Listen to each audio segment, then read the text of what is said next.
Welcome to Soul Seeker. I'm Sam Kabert, and I'll be your guide on this journey. I started the show back in 2019, chasing answers like many of us do. But what I've come to understand is this: it's not the seeking that fulfills us. It's what we find in the quiet stillness beneath the search. When we stop chasing and learn to be with what is, we access a deeper wisdom. One that leads not to more doing, but to ease, grace, joy, and true fulfillment. My mission with this podcast is to help high performers just like yourself to regulate your nervous system, reprogram subconscious patterns, and embody emotional freedom so you can lead with clarity, resilience, and alignment. Welcome to Soul Seeker. Let's grow. What up, fam? Welcome back to another episode of the Soul Seeker podcast. I am your host, as always, Sam Kabert. And in this episode, I'm sitting down with one of my mentors, an incredible woman. Her name is Gabrielle, also goes by Gab Bosché.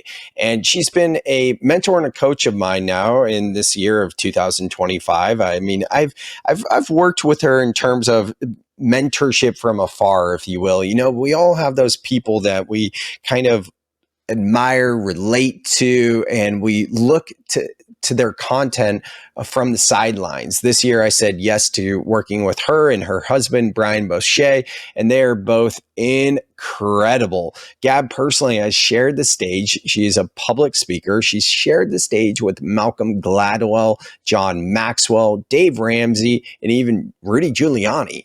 She's worked with so many companies from Google, the CIA, y'all, the Navy, and so many other companies. She's incredible. Her and her partner, Brian, have been approaching how can we better understand our own purpose from a grounded perspective for the past 10 plus years. They've really built this incredible system to understanding why you're here, what you're meant to do, and that goes with your natural abilities, your skill sets, all of these different types of things. So in this conversation, what we're really talking about is how did Gab come to this work of being so passionate about purpose and what it has been like for her to be in her early 20s and be a public speaker through as a woman, you know, and what that looked like in the Me Too movement, how that actually did more harm than good, and so many different topics. One of my favorite quotes from Gab in this episode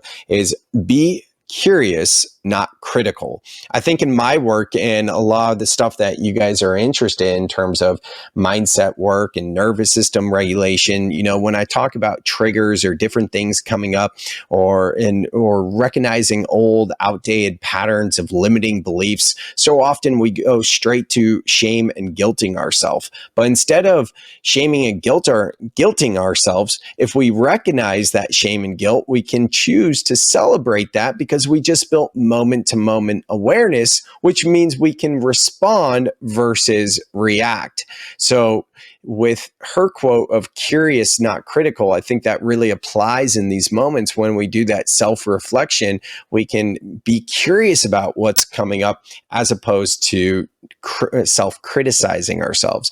So enjoyed this episode with Gab. I know you guys are going to get so much out of it, but before we get the show started, I just want to remind you that if you are new to the show, or if you haven't already left the Soul Seeker podcast a 5-star rating and review, literally the best, the easiest way to give back to the show is simply by taking a minute of your time, going to either iTunes or Spotify and leaving the show a 5-star review.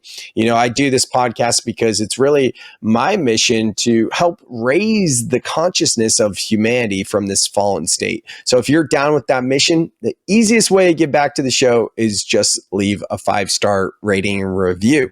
And if you want to go deeper with me and really learn more about breathwork, nervous system regulation, how to overcome limiting beliefs at the root, I invite you to join our free, yes, I said free, Breath Club community. You can find that link in the show notes as well as all the other links to connect with Gab.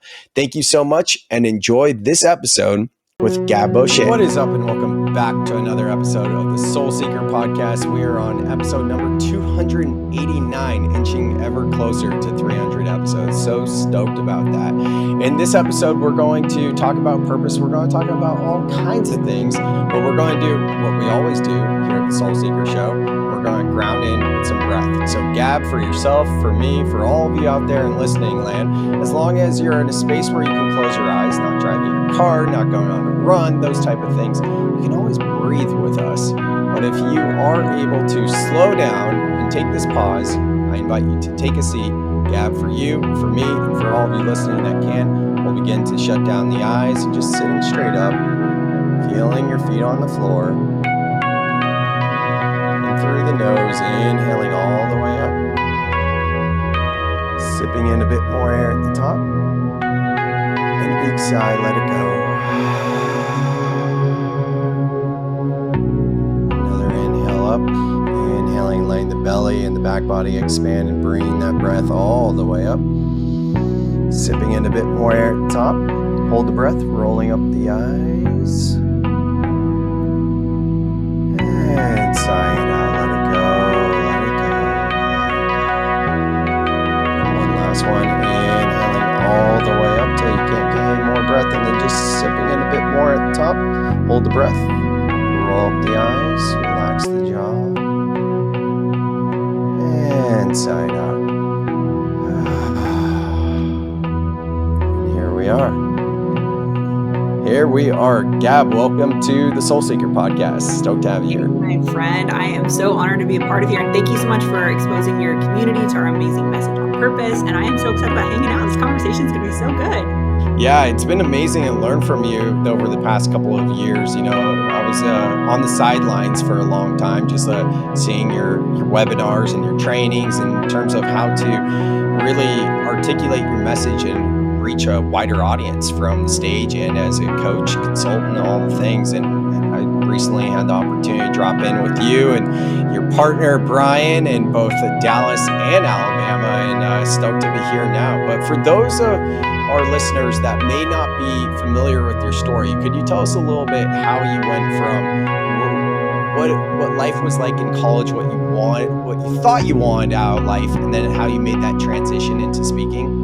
Yeah, well, I'm one of the many on this journey who I was not really planning on going to college. I'm one of the first in my family to go to college, get a higher education. And so when I did finally go to college, I was like, what in the world do I choose? Because it seems like this really epic question of like, what area do I study? And so I studied the two things you're not supposed to talk about in polite conversation, which is politics and religion.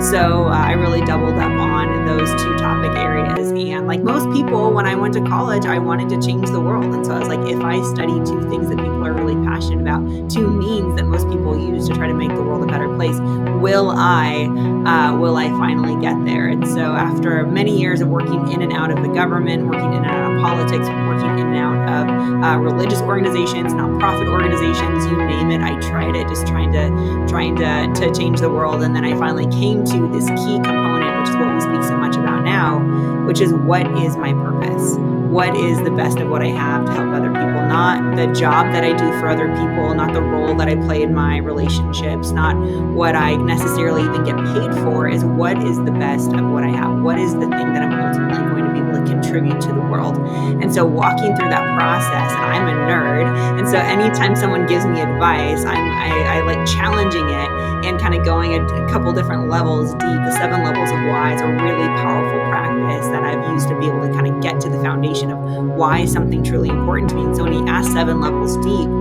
why 7 levels deep, you can really start to see, what do I really care about? And for me, it was this concept of helping every single person on the planet, no matter who you are, where you come from, where you're going, helping them understand why they're here and what they're supposed to do about it. So it went on this journey of someone just giving me advice, you should find your purpose. And I was trying to figure out what the heck I was doing in my 20s.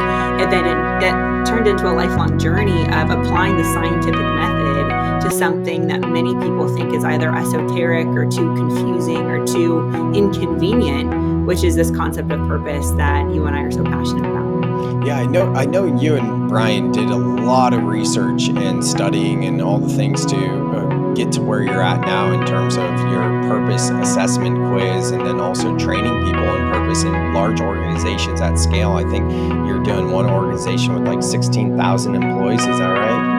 Yeah, absolutely. Walking them through finding out what their purpose is and how they get to use it every day at work. Because I think so many times people just assume I have a purpose. Maybe it's the role that I play in my family. Maybe it's the hobby that I do. Maybe it's the philanthropy that I help support. And then we turn off and kind of walk in almost like in a severance kind of way, walk into work and assume I no longer have a purpose. And so helping people create that enlightenment, that the people that they're working with, the vendors that they're hiring, the connections that they're making at work, the clients that they're serving, those are all people that they can serve with their purpose. Now, tell us a little bit more about the scientific method. Like, how'd you come to create this and do all this research? What did that look like? Yeah, so it really just came down to what is a cornerstone of truth that we could apply to discover something that would have a universal application. So the scientific method, for all of us who remember from like 7th and 8th grade, was the process of being able to test a hypothesis and kind of reverse engineer what could work. And so being able to take that kind of scientific method to purpose, to say, hey, I have a hypothesis of what purpose is, let me test it. So that was kind of the first phase. It was like, I think that purpose is more than just a reason for being. I think it probably has something to do with what you do for other people. So that was our hypothesis that we started off. Then we started to test it. So we started to look at things that were really ancient. What are the things that haven't really changed? What are the things that are true across religions and societies and time frames? And we started to really find that there were these 4 things in place that no matter whatever people were talking about purpose for long periods of time, these 4 things were in existence. It was always something natural, so something that you're born with, something learned, so something that you could actually get better at, something about passion and having some sort of like emotional element to it, and then something about overcoming hard things. So every time, whether we were looking at the Stoics or popular religions, when we were looking at poetry, when we were looking at just these core foundational truths, we're like, these 4 things tend to be here. And then we started to ask questions as can we then help people create categories around that? As humans, our brains are really funny, is we love labeling things. We love having certainty in places where uncertainty already exists. And so being able to give people labels to things. So under each of those 4 categories, we have 5 archetypes that give people language, understanding, and identity. So that way they can say, oh, I'm a builder. That's why I love starting things, handing them off, and moving on to something else. So helping people find awareness, because whenever you're developing an assessment, it took us about 10 years to develop the system. We tested it first on ourselves. That's always one of the first things that you should do is, first of all, does it work on me, right? We should always be N of 1 is what process am I wanting to teach other people? Can I use it on myself? Then we started using it on our friends, whether they liked it or not. We'd bribe them, have them come over to our house and have like dinner and wine. We'd say, hey, we think that this is going to work. Then we started selling it to individual coaching clients, and we started working it into training workshops that we were doing already. Then we started to scale it with a lot of these Fortune 50 companies and the US military and many of these organizations. And so it started really small. On a plaque I've had in my office from high school says, do not despise the day of small beginnings. And that's been a mantra of mine from a very early ages. It doesn't look like a lot now, but it has to start somewhere. Everything has to start somewhere. So this epic cause we have of helping 1 billion people find their purpose, of course, it had to start off in our little tiny apartment in Washington, D.C., just trying to figure out this thing is, could we actually, through a scalable scientific method, help someone find their purpose in a way that was helpful, directional, and gave them confidence about what to do next?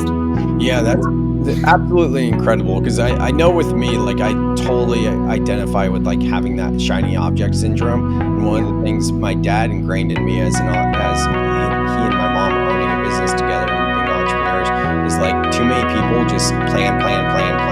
Like, you gotta take action. So I'm almost on the extreme of like taking action and then figuring it out as I go along. But this is incredible, and this is incredible advice for so many of you listening, because I know a lot of you are going through career transitions and things like that. So everything that Gab just said is just a great playbook, and we'll probably get back to some of the purpose stuff. But I want to switch gears for a moment and talk about like what it's like to be a woman in the space of personal development, coaching, and speaking. I would love to hear what that's like. Yeah, it's very interesting. I love the curiosity, because I think that that's where such beautiful understanding comes from, is because each of us have our own unique perspectives and experiences based off of who we are and where we come from and how we're experiencing those things uniquely. And so I love that you asked that question, Sam, because honestly, I don't come into the room thinking I'm a female entrepreneur or, a woman CEO or any of those things. I didn't have like the lady boss, rise and grind in my heels kind of stage in my business. To me, the call of the entrepreneur was like, I didn't have a choice. If someone would have had a stable job and they would have paid me to do what I'm doing now, I would have taken it. And so there are different types of entrepreneurs. Some people are too rebellious to listen to advice from other people, so they feel like they have to start their own business. And then there's some of us who, if the alternative existed, I would have taken it. And so I think because of that, my identity really came from how can I make this work and how can I be really scrappy. But I started to learn really early on that being a woman and being an entrepreneur and being a woman entrepreneur in the personal development space meant I was having a very different experience. And so there were really key moments when those things started to happen. One of those moments happened for me when I showed up to a networking event that a friend of mine had put together. And I was living in Washington, D.C. at the time, which I love D.C. It was one of my favorite places to live. But we call it the Hollywood for ugly people.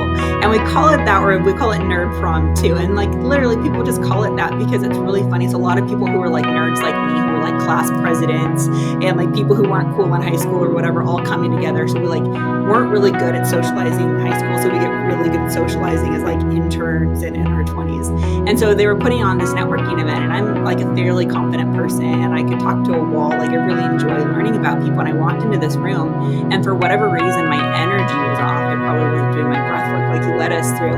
And I walked in and I was in such a beta mode. And it was really interesting. I had this moment and my friend pulled me aside and said, "Hey, is everything okay? You really don't seem like yourself." And what I realized is that I had gotten into this position where I had a belief structure that I was less than because I was a woman. Now, no one blatantly said that. I certainly wasn't even the only woman in the room, but I noticed that there was a talk track that I was coming into agreement with. And I started to do quite a bit of study around birth order, and understanding birth order really did help me understand. One of my favorite books is literally called The Birth Order Book, and it helped me understand that I'm the second born. I'm the baby of two women. We have a very the genealogy of my family is just a lot of very, very strong women. But for some reason, I was having two identical experiences. One was, I was walking into this room and if you would have asked me, are you confident? Absolutely. But my body was not manifesting as confidence. And when that happens, we then create curiosity and become curious, not critical, when we're having these experiences to say, what's happening in my body? Why am I acting this way? And it was a belief system that, whether subliminally or not, I'd come into agreement with, that I believed that people were going to treat me differently because I was a woman. Now, whether that was, family of origin stuff or things that I had seen or experienced, sometimes I think actually sociologically and just popular culture will tell us to be offended when we weren't. Nothing happened in that moment where I walked in that someone said, "Oh, that's the women's section, stand over there." No one looked me up and down and said, "Oh, you're a girl, we can't talk to you." There wasn't anything explicit, but I do believe that there was an implicit belief that I had that I was bringing to the table, because we actually treat people how to treat us. And so in that moment become the self-fulfilling prophecy that normally I'd walk into rooms and have no problem talking to whoever. But in that moment, I started to believe, I think they're looking at me differently because I'm a woman. Now, at the time, I was having a very interesting experience because I was also competing in beauty pageants. So I was like hair up to high heaven, lashes, heels, sparkles, very unlike how I am now. I'm kidding. Not a lot has changed.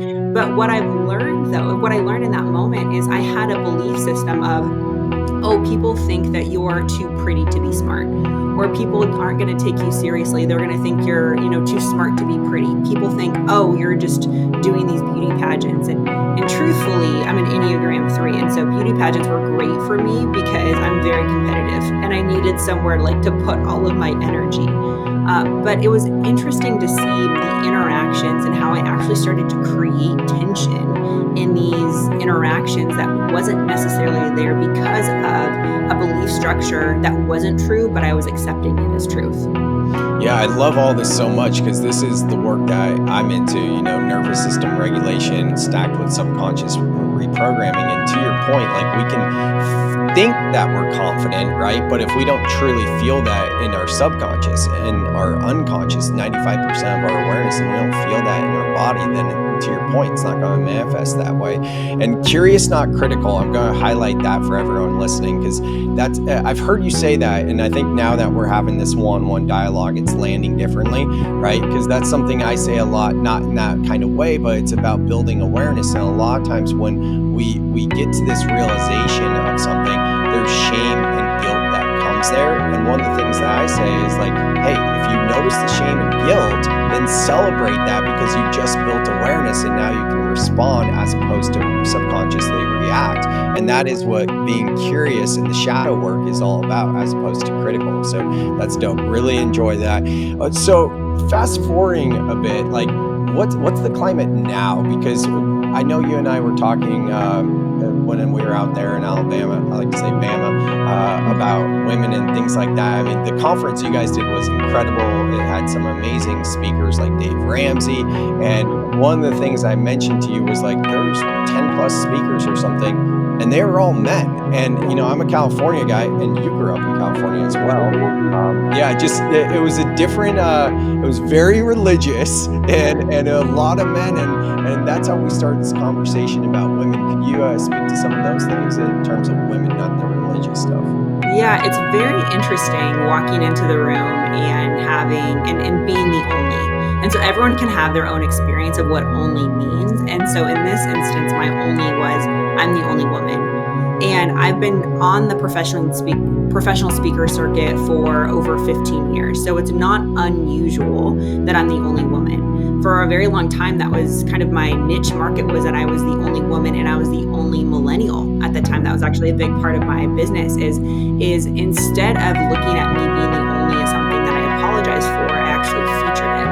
And so my company was called the Millennial Solution. I leaned into the fact that I was, very feminine and that was something that I kind of learned almost as a coping mechanism when I was younger, is highlight the things. When you're bullied a lot as a kid, you have two choices: either hide the thing that you're bullied or feature it. And so I definitely featured it. I had 8 of my teeth pulled when I was in 8th grade. So you can imagine. So I just had 2 front teeth and like blackness on either side.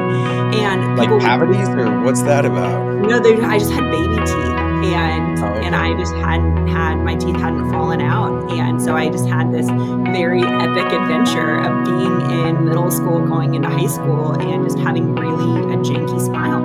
And I remember I have an amazing mom, and she just was like, she's like, don't close your mouth when you smile. Smile, laugh, everything is fine. And she just taught me to embrace the fact that I was just in a season and I just looked ridiculous. And so I just created such a beautiful sense of humor, really around it. And so I just have learned to kind of like highlight the thing that I'm insecure about, because then it gets people on your side. Because sometimes we don't believe ourselves. So sometimes if you're like, I'm going to hype myself up and I'm not, I'm not less than, I'm not smart, I'm not whatever, invite people in to then also to crowd out the negative voices with their positive voices. And so I kind of leaned into that pretty early on. So I'm pretty used to being the only female, but it has been very interesting just over the years where I've gone in and out of different rooms where just a few months ago, I spoke at my first women's only event. I've been a professional speaker for a really long time. For me to, the first time, go to an event and be speaking at a female entrepreneurship event, it was amazing. But I had some of those moments, I was like, that's so interesting. That was actually more triggering to me, going into a room full of all women, because I was like, I'm just not used to not being the only. What part was triggering, would you say?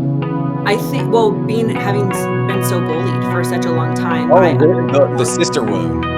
Yes, yeah, and it was really, but it was one of those things that, again, rather than hide from it, feature it. It was one of the first conversations I'd have with people where I'd say, hey, I'm so happy to be here, because I had a trigger around large groups of women for a very long time, and they just were so lovely and so kind.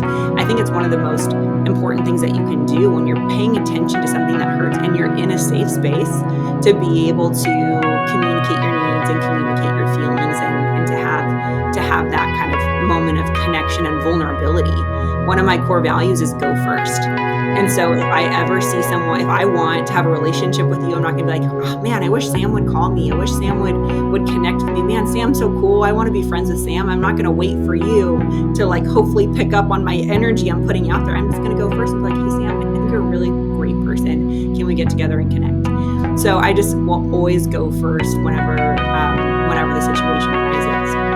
But the personal development space has changed so much for women, and I'm so excited about it because what I've seen for many women in this space is it used to be shoulder pads. Women had to be in their masculine energy. We had to act really, really tough. Like one of my mentors, Tamara Lowe, she ran Get Motivated seminars, and like she had like the boxy suits, and like it was a different time. And then now we're seeing so many speakers really leaning into their feminine, that they're leaning into the fact that that they love being girly and sparkly and whatever, and seeing the world embrace them for that. Now, in my ideal world, those women would be just as celebrated on stages where men are in the crowd as women. Right now, I'm seeing that there still is a divide that I think needs to change. I think that there still is that tension of coming in with women being in their feminine, and we need to unlearn, I think, some of the expectations of whether it's women on stage or women in podcasting or women writing books. For such a long time, women have been told only women should listen to you. And so many women who do have messages that need to be heard by both men and women are being put into a corner of only working with women. And so whenever I'm working with women, I always encourage them, what feels true to you? Is it just that you want to work with women because that's who you feel most called to? Or is it that you're working with women because you're afraid of the judgment and the rejection of male counterparts who maybe you don't feel worthy to be able to serve? And paying attention and answering those two questions is really important, especially if you're wanting to build a business. Helping people you're called to help, knowing who those people are, is so important. Yeah, it absolutely is. And, I imagine with your work with purpose, like that really in terms of like niching, I know it's not like per se a niche of yours, women, but I think that could really help a lot of women that are looking for their voice and how to share, how to like step into their most empowered self, And I think what's so important, I totally agree with that. And women need men who are allies pulling us up. Because it's very different when I walk into a room for male leaders, especially of a certain generation. They're not used to working with people who look like me. I'm the secretary type. I'm the support staff. I'm the event planner. I'm not the one who's also taking the stage. And so one of the things that I'm really passionate about is empowering leaders of all ages with an understanding of we need all types. We need people to come in. They need my perspective to come in as a young woman to say, here's what my experience is like. Here's what it's looked like for me. And here's how you can help me. And then I need to tell them like, hey, and ask from them to tell me more about your experience. What has been your lived experience and how can I help you? We all need each other. But I think one of the things that I would really encourage, particularly your female listeners, is to not be afraid to find mentorship in people who are very different from you. Whatever that mindset that you have, it's very easy to have those false beliefs of, he's too old or he's too white or he's too established or he's too corporate, like those things, like the typical cookie cutter things that we think of as a generational hierarchical kind of like old school mentor, is to take away some of the mindsets that have hurt us. Because one of the things that I'm really passionate about is generational reconciliation, is being able to bring people together to say, you may come from a very different background, have very different mindsets, but what can we learn from each other? Because oftentimes they're just as scared to talk to you than you are to them. And so being able to have common ground and to help their wisdom transfer to the next generation. I meet so many people in their 60s, their 70s, their 80s who are just flush full of wisdom, but they don't know how to translate it to the next generation. What a beautiful thing if we could just put down our arms and say, hey, traditionally, I wouldn't have anything in common with you. You and your pinstripe suit, and you and your big corporate experience, and you and your very traditional upbringing. but instead going to them and say, I bet you know something that I don't know yet, and giving them permission to be able to mentor us, because I think it really does go both ways. Yeah, that's, I'm not sure I'm familiar with that term, but I love it. Generational reconciliation. We'll talk more about that. I got more questions about that. But before we do, so you mentioned something about like the Me Too movement and how it actually made things more challenging. Could you speak to that? Hey, it's Sam. Can I share something real quick that I think might actually help you? If you've ever felt overwhelmed by your emotions, like you're doing all the right things, yet you still feel off, it's not because you're broken. You know, most of us were never taught how to feel in a way that actually helps us heal. That's why I created Breath Club, a free community where I guide weekly breathwork sessions to help you regulate your nervous system, process emotions, and return to clarity. We use something called the 90-second reset, a simple, science-backed practice that shows how fast emotions shift when you allow yourself to feel them fully. You'll get access to live calls, a community, and on-demand breathwork exercises to reset anytime. No pressure, just an invitation to feel safe in your body again. Links in the show notes if you want to join us. Yeah, the Me Too movement, for all of its greatness, I think in many instances, my experience was it really hurt me. During the Me Too movement, which feels like yesterday and 10 years ago simultaneously. I know, right? During the Me Too movement, I had a really hard time because I saw how quickly men in positions of power started to treat me differently. They went from meeting with me one-on-one to work with me on my business. And these were business mentors of mine. These were spiritual mentors of mine. These were people who I'd known for many, many years. And so they went from meeting with me one-on-one to only meeting with me via Zoom to then not meeting with me at all. And I had an interesting case study because I have a business partner who's also to my husband, and they would meet with him one-on-one. They would return his phone calls. They would intentionally seek him out and give him advice.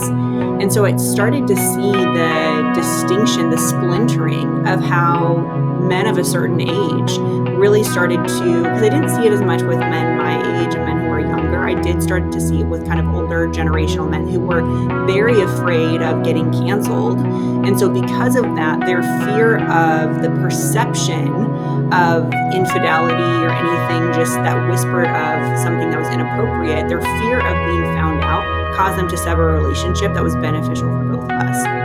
And as I started to see the negative impact on my business, I got really frustrated. And honestly, I was almost like mourning for a generation of women who I believe were not able to get ahead. I see it right now, even with many of my clients who are female clients in corporate, is the reality for us is very different than the reality for men. The old boys club is still very much alive and well. And so yes, I could, stay up late and do the cigars and the wine and the playing golf and all of that.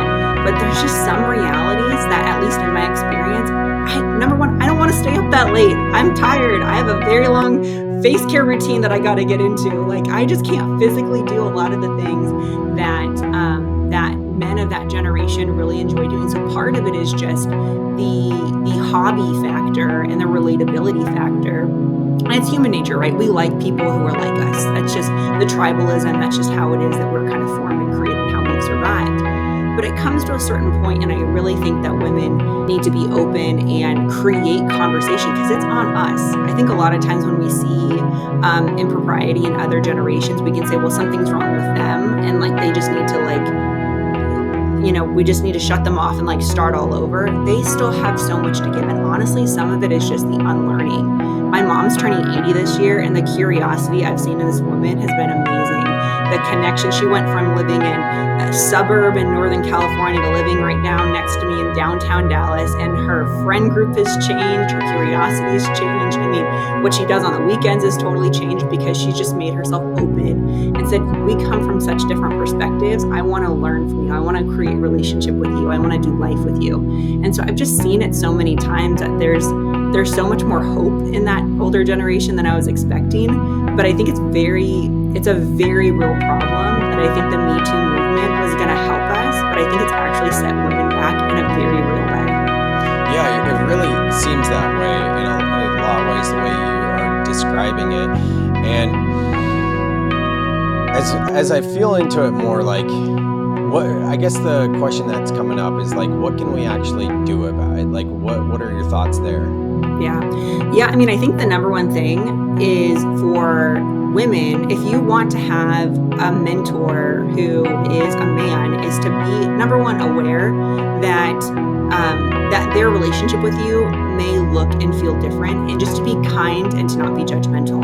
I remember when I was first starting out, I got really frustrated the first time I started getting treated differently, and I just kind of threw my hands up in the air and I gave up. I was like, that's it. I'm not going to be mentored by any men. And then all of my mentors were kind of a monolith. They were all women. They were all like a certain corporate type, and that wasn't helpful to me either. So the number one thing is like to not get triggered when and if you start to kind of feel or project that you're feeling something based off of the experience that you're having.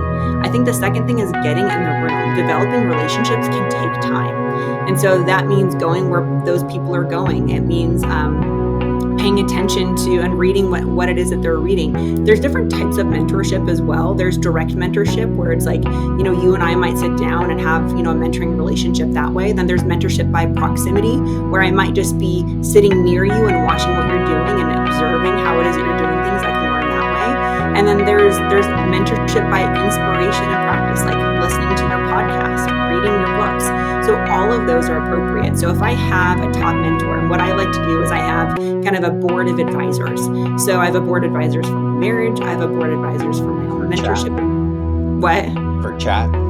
For a board of advisors for... You have one Chat GPT as well. Well, I do. Yes, you're right. Yes. Yeah. Let's get to that moment. That would be good. Yeah. Yes. Yeah, absolutely. I have created a GPT that's all of my advisors now, that they give me advice. And so what I've done is I'm like, okay, who are my top people who I'd love to get mentored by?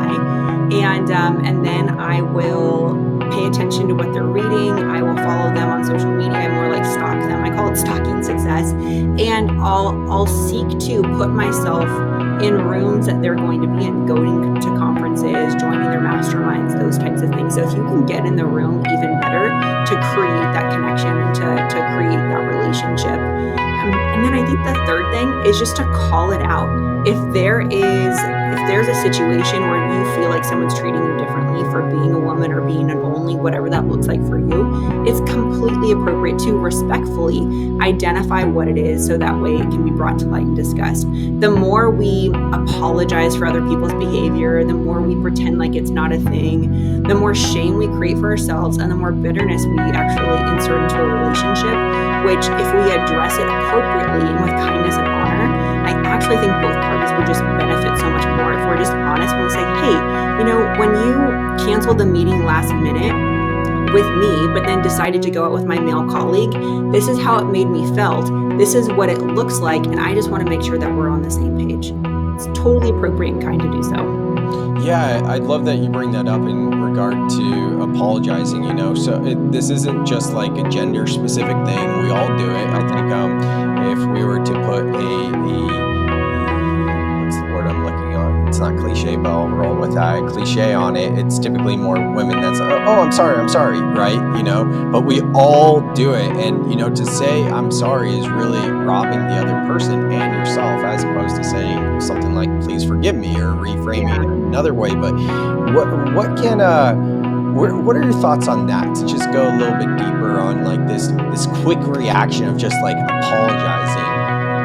Yeah. Well, I think you're absolutely right. I think whenever we are quick to apologize, it's usually us trying to escape being uncomfortable, not us actually demonstrating any sort of sorrow. And so oftentimes it's us taking on someone else's shame and saying, you know what, I'm sorry. I shouldn't have said that, or I'm sorry, I shouldn't have rescheduled, or, oh, I'm sorry, I shouldn't have interrupted you. I mean, all of those kind of key things that socially, if someone's doing that, you wouldn't think twice, but identifying what is the source of the sorry. Because sorry comes from the word sorrow. So if you're looking at, is it actually producing some sort of deep sadness inside of you? Most likely not. It's us saying, I'm sorry, to get ourselves out of feeling uncomfortable or inconvenient or any of those things. So I really like that reframe of what other language can you use instead of saying, I'm sorry. I'm not one of those people who says, I'm sorry a lot. I worked in environments where we actually had one of our colleagues, and I had an I'm sorry jar because she said sorry so many times that I had her put money in it every single time she apologized for something that wasn't hers to apologize for. So yes, I do think that women generally have that, because I think women generally have we feel the sense of emotional responsibility in a relationship. If you're uncomfortable, we're going to put it on us. We're going to say, what could I have done differently so that Sam wasn't upset with me? What could I have done differently so that way this relationship didn't end the way that it ended? What could I do differently so that the client didn't get mad at us? Those things, women tend to really take that responsibility, because in the tribe, that's kind of what we did, is we have that kind of mothering heart. We want to make sure everybody feels okay and does okay. But that can also too create a lot of unnecessary burdening of our souls, where we're actually taking on someone else's shame, taking on someone else's guilt, when it was really on their paper and theirs to deal with at the end of the day. 100%. And that manifests in dis-ease. There's something I came across a couple of years ago called CSS, Central Sensitivation Syndrome. And basically diseases or illnesses like fibromyalgia, which, there's a lot of thoughts in terms of what fibromyalgia is and isn't, but you can look at different texts and scientific facts in terms of how, when we don't express, that manifests in an illness in our body. And central sensitivation syndrome has to do with the body basically shutting down and manifesting into fibromyalgia, even narcissistic type behavior, mania, all these sorts of things. And it's just our body being hey, look at me, try and get the attention here, right? And that's why I do nervous system work. So I love all this. In terms of general, see the R's, you and I connect on it, speech therapy when we were in elementary school, right? Generational reconciliation. That's a mouthful, at least for me, but generational reconciliation. All right, so I get that you work with a lot of people that are kind of on the sunset years of their career. Sure. And I remember, I'm just going to frame this up for a moment here. It's interesting that you were the millennial person, because growing up, I think we're about the same age. I'm 37. When I entered the business world, my parents had an office supply company, and I would go to office supply conferences from a little kid all the way to working in their company at a certain point. And I remember there being so many conferences that are just about how do we speak to Gen Z? How do we speak to now I forget, we're millennials. That's not Gen Z. That's different, right? Yeah, Gen Z is younger than us. Yeah. Millennials. Yeah. That's right. I'm not really in that world, but it's interesting now, because now us as millennials, where we are, and then looking at Gen Z, and then the generation above us, I think that's the boomers, right? Xers. Yeah. Xers, that's right. And our parents are boomers. That's right. So anyways, what are your thoughts on kind of bridging these gaps? Because we're really the ones that are in the driver's seat right now as millennials. Pause. You're holding your breath again, aren't you? Most high performers don't need more doing. They need a nervous system reset. I'm Sam Kabert, and I'm a keynote speaker and nervous system coach, helping people just like yourself to reset from burnout and return to clarity. I work with organizations and audiences ready to move beyond burnout and into embodying clarity. My keynotes blend storytelling, subconscious reprogramming, and live breathwork experiences that get people out of their heads and back into their lives. If you're planning a conference, retreat, or leadership event and want something that doesn't just inspire, but actually transforms, head to the link in the show notes. Let's make your next event unforgettable.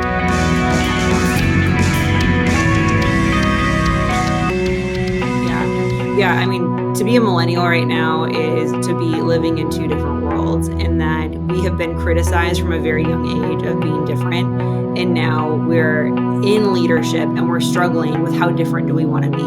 we have come to the marketplace, the workplace with core values that we want to make the world better. We care about the triple bottom line. We want to make sure that things are actually done well and done for the right reasons. And we're also too struggling with the fact that like business is business and life is life. And so it's really interesting seeing how millennials are coming into leadership. I wrote a book actually called The Millennial Entrepreneur about my own journey of coming into leadership, because I recognize that millennials are starting businesses for very different reasons than people had in the past.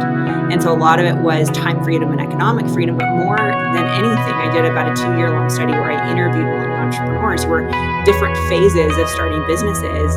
And it was oftentimes creating opportunity for other people, and it was introducing into the world an idea that hadn't been delivered before. So it's very interesting to see why millennials are starting businesses. But no matter what, whether you're millennial, Gen Z, X, whatever, there's something that happens where we either replicate or rebel how we were raised. And so millennials, who are by and large raised by baby boomers, are rebelling against that. We're rebelling against the big house, the boat, and the 4 different vacation homes. And we're saying we'd rather rent than buy. We'd rather connect than be entertained. And we want to make sure that what we're doing in life actually matters. We don't want to wait till we retire to actually live. So we're just seeing the priorities change so much because of millennials. We're seeing Gen X, who's the generation right after, or I should say right before us.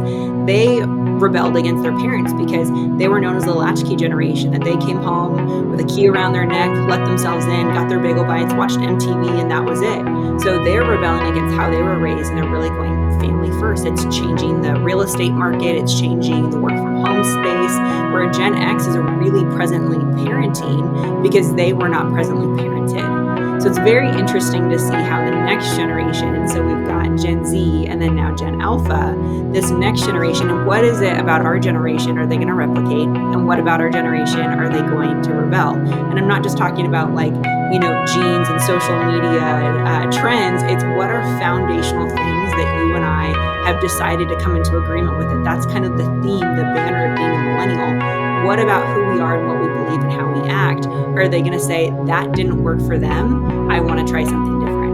We're already seeing it with education, where we're now seeing Gen Z and Alpha are not wanting to go to school like we did, because our generation was like, if you don't go to school, you're not getting a job. And they're like, good, we don't want jobs, and it didn't work for them. What about me? So it's a really fascinating generational cycle. A really good book is called The Fourth Turning. And so that book really talks about what generational things can you start to predict. And so if you're interested in generational cycles and how, if you're in a kind of a multi-generational family, to see how people kind of fit together, because I think the context of relationship is, that's what I mean for generational reconciliation, is how can we bring people together and create that curiosity and be more curious than critical, and say, hey, you're different, but I can still learn from you. And I think that's such a core foundation to create a lot of forgiveness and to create a lot of connection, where I think that's one of the most beautiful things that we can do as a society, is to mend the broken hearts of what's come before us. Yeah, I agree. We need to learn how to seek to understand, so often because of the news, the media, the programming, the conditioning of society, keeping us in fear states and limited states, and I'm right, you're wrong, right? And there's a whole movement of people like you and I, your community, my community, that are like, no, we're done with this. It's not black and white. It's not left and right and all this different stuff. And just learning to understand, be with someone to really feel, see, and hear them, and just hold space more than anything. So quick question, Gen Alpha, I didn't even know that was what they were called, but good to know. Are they in the workforce yet? Probably not, right? They're not, no. Yeah, they're under the age of 10. Okay, that's what I figured. I'm going to have to do some research there, because that's the age of my little ones, I should say. Yeah, so fun. But I'll say this too. I mean, I went from being in the industry. So I was in the political space. I was a political consultant for a very long time. I worked on political campaigns for a while. I was a talking head on all the news networks. And what's so crazy is when my whole job, like that was my dream. I just was like, I just want to get on the news and have opinions about things going on in the news. And I I saw how divisive it was. I saw how hard it was for people to be in relationship with me and I to be in relationship with them because of these constructed beliefs that we had said, this is what's going to divide us. And so we left. Brian and I, we fired our publicist, we walked away, we moved away, and we said there's got to be something so much more. And so that's why we focused our time and energy on helping people find purpose. But from someone who was in the news and political space to not watching the news in over 5 years, it's so interesting to see the absurdity of those who let their opinions about others be influenced by what's going on in the news media, which is all, constructed and designed to divide us anyway. And so again, it just comes back to just the importance of being able to find that connection and that curiosity between human relationships. Yeah, that's going to be a 2.0 if you're down, or maybe Brian solo. I love it. Yeah, that's a fun topic. And I remember telling my dad, because my parents are like so entrenched in the news and all that right now. It's hard to reach people sometimes, right? Especially those closest to you. I was telling my dad about the classic cartoon image of the person that looks like he's stabbing someone, but then when you zoom out, it's actually like a knife on his foot, where it's self-defense, but then the media is showing it as the person stabbing the other. You know what I'm talking about? I'll find it and send it to you, but it's a classic image that's probably like, I don't know, I won't say from the 1930s or something. Like, it looks old, put it that way. But the whole point is, like, that's the media. They're twisting it, right? You see that one person is stabbing another, but when you zoom out and see the whole thing, wait a second, it's actually self-defense in this scenario. So as we begin to close this out, just for some inspiration, as we're talking about like different generations and our generation of millennials and even the Z and the Alpha that will come eventually, and people wanting to do things differently. The coaching space is so saturated, and a lot of people feel very skeptical in terms of this coaching space. What is your view for a dose of inspiration here as we close this out? Yeah, well, I think you should be skeptical. I think that people who want to get paid to help people need to be able to say, yes, this is how I've helped myself, and what's the proof of doing it? I think we're living in a trust deficit because there's been many people with good hearts, but with poor execution, who have sold people on things that never really happened. And so now we have a new age of buyer who is saying, prove it to me. So we're now in the show me economy, that people want to experience it before they participate in it. And so for people who are coaches, consultants who want to get into the personal development space, listen, I knew I wanted to do this from a young age. I saw Tony Robbins. I was like, someone gets paid to do that. I listened to Jim Rohn. I was like, that's what I want to do. I knew I wanted to write books and I wanted to speak from a really young age. So I knew this is the world I wanted to jump into. But I also too knew that who are the people who are doing it well? How can I learn and pattern after their process? And how can I make sure that I can add something truly tangible and of value? Because motivation is useless. The idea of being motivated and being more excited and having more conviction is useless unless you know what it's worth, unless you know what it is that you're actually doing it for, unless you have it tied to a tangible goal. And so the role of a coach, a mentor, someone who's going to give guidance, your job is to make the intangible tangible, to talk about what's the cost of an action, to talk about what will happen if we do this perfectly, if we execute it 100%, what if we only executed 20%? Is it still going to be worth it? And so being able to tie the intangible of motivation of I can, I should, I will, to what happens if I don't do something. I think vision boards are crap. I think people a lot of times focus a lot on what could I do, and we actually fool ourselves into thinking that we've accomplished something just by doing the practice of looking and thinking and dreaming about it. I think what's actually more helpful is to talk about what is the cost of not doing something. And so instead of a vision board, do we need more of a lack of vision board of what will happen if we don't? Because we're motivated by the carrot and the stick. And so what is going to push us more? Is it the carrot of the dream that you've desired for such a long time, or the stick of the consequence of not moving forward on that. There's a reason why people will change the most in their entire life when they're most amount of pain.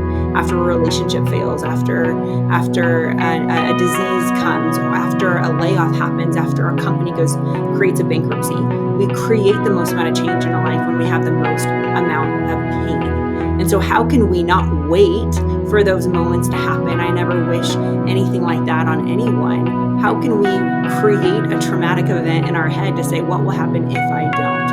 And that's what I believe is actually the secret to motivation, is not the willing and not the wishing, but to get really clear with yourself of what will happen if I don't, who will not be served, what books will not be written, what ideas will not be explored, what is the cost of inaction for you, for your family, for the people that you're called to. That, I believe, is the ultimate push of motivation that we need right now. Yeah, I really appreciate that message, because with this podcast, I imagine a lot of people listening are going to hear vision board, like that's crap, like, and almost taking offense. Like I even feel that coming up in me, right? But as I sit and process that pretty immediately, by the way, one of the things that comes up is, where people go wrong with manifestation is they forget about the feeling part. To your point, they do wishing and waiting, and whatever circle, community it is, whether it's outside of spirituality, but right now relating it to spiritual and mindful communities, a lot of people are sold this vision of like, oh, make your vision board, manifest it, and just let go. You have to just let it go, right? And it's so much more than just letting the vision board let go. And I can speak to personal experience, because I went through a very interesting phase about 2 years ago, where a few months went by, and this is 4 years after I left a 7-figure business that I owned while working less than 4 hours a day. And a few months went by at this point where I made less than a couple grand in a few months. And I was really starting to panic, because I was in this place of like, what's next? How am I doing this career transition? And I started to play with manifestation a little bit more. And I said to myself, everything that I'm doing isn't working. And I do believe in manifestation, spirituality. What if I just go to the beach and just do my breath work and meditate? And I started to up level to this next sense of actually feeling what I was creating, and these weird synchronicities that occurred. And within like 4 weeks, I brought in $27,000 in straight up mysterious and miraculous ways. And this is why obviously I love my message of soul life balance, or the soul life mindset, because it's grounded in this human experience while also staying connected. So I think there's a lot to what you just said that people need to hear, because it's so easy for us in the spiritual circle to just spiritually bypass and go to that wish and waiting, Yeah. And I have my vision board literally on my phone. It's not that I don't. I pay attention to these things, but what pushes me is when I look at these things, when I have the list of things and the visuals of what I want, I won't just say, I'm so excited to do these things, to accomplish these things. I also too will rehearse the pain of inaction, of what will that look like at the end of my life if I didn't push through the uncomfortable and do what it is that I'm called to do. Both of those emotions, the pleasure and the pain, putting them side by side, I believe is the gas pedal on your purpose. That's the thing that's going to make you push through. That makes so much sense, and I've heard you say that. I resonate. Well, the biggest gift that you and your partner Brian have given to me personally is conviction. That wasn't a word even on my radar, but y'all's definition of conviction, that what you're doing is right and worth it, has helped me be so anchored in what I'm doing, and I hope it can help many others, those of you listening as well. Yeah, well, that is our heart's message, is to give people tools and understanding. I think in the personal development space, there's a lot of people giving mirrors, and a mirror is going to tell you more about yourself, and it's going to help you see the good, the bad, and the ugly. But we want to give you not just a mirror, but a toolbox of, now that you know something about yourself, what can you do with it? And the doing is the work. That's when we're showing up. That's when we're processing through. And whether it's 1 step forward, 2 steps back, it's still being in momentum and still being in motion. I know that's a big part of your message, is you're inspiring people to take action and not just to sit there and wait and wonder, but to actually move forward 1 step at a time. 100%, Gab. Love it. Love it. Well, thank you so much for coming on the pod. Everyone, if you want to go deeper, I'm sure you do, with Gab, you can go to the show notes. You can connect with her on LinkedIn, very active on LinkedIn, and also the purpose assessment quiz as well. Yeah, absolutely. They can check it out at purposetest.com. Just go to purposetest.com, have about 20 minutes to set aside to answer these questions, and then you'll get a 49-page report that helps you identify what most fulfills you, what most frustrates you, what's your purpose factor, and what can you actually do with it. So just go to purposetest.com. It's good stuff. I'm the truth teller, and I'm sure I got some builder in me as well. So thanks again, Gab. Appreciate you coming on the show, and we'll talk again real soon. Thank you so much for listening to the very end. I hope you enjoyed this episode just as much as I enjoyed chatting with Gab. So much goodness here. And if you want to go deeper with Gab or even take the purpose assessment quiz, the best way to do so is just to go to the show notes. All the links are right there.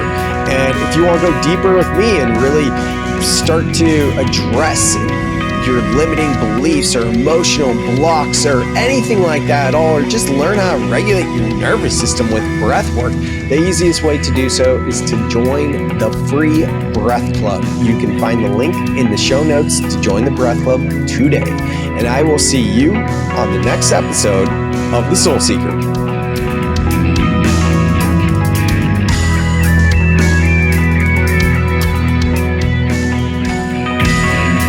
Thank you so much for listening to the very end. I hope you dug this podcast just as much as I enjoyed it. If you got anything at all, please, if you could just do me a favor and leave a 5-star review wherever you listen to this podcast. It helps the show grow.